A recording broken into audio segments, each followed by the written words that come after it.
आप समझते हैं जो 2 खौफजदा डॉक्टर हैं सरकारी मुलाजिम, हम इनको कबूल कर लें? जो मर्जी डॉक्टर कह देंगे, आज डर के मारे ये कुछ भी लिख देंगे रिपोर्ट में। हम नहीं मानते, हम इनकी रिपोर्ट्स भी रिजेक्ट करते हैं। हम इनकी टेस्ट रिपोर्ट्स इन्होंने कभी दिखाई नहीं है।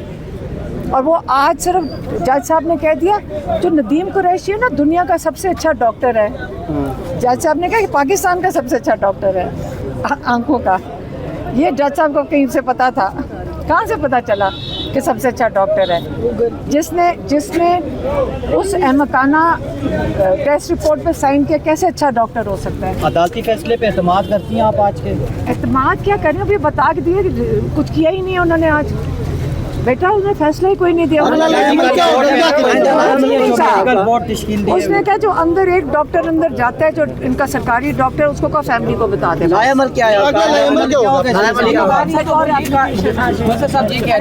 कहा है कि जो नदीम कुरैशी जो सरकारी डॉक्टर है, जो डर के मारे गलत रिपोर्ट के ऊपर साइन भी कर रहा है, वो उसको कहा फैमिली को और इनको इन्फॉर्म कर दें क्या किया उसने। हलीमा साहब आज की फैसले से मुतमईन है या इसको चैलेंज करेंगे? हमने एक और एप्लीकेशन डाली हुई है मेरी बहन की तरफ से, जो जज मिन्हाज के सामने जानी है। अब वो जज को देखते हैं वो क्या करता है। इन्होंने तो चक्कर लगा के 0 कर दिया।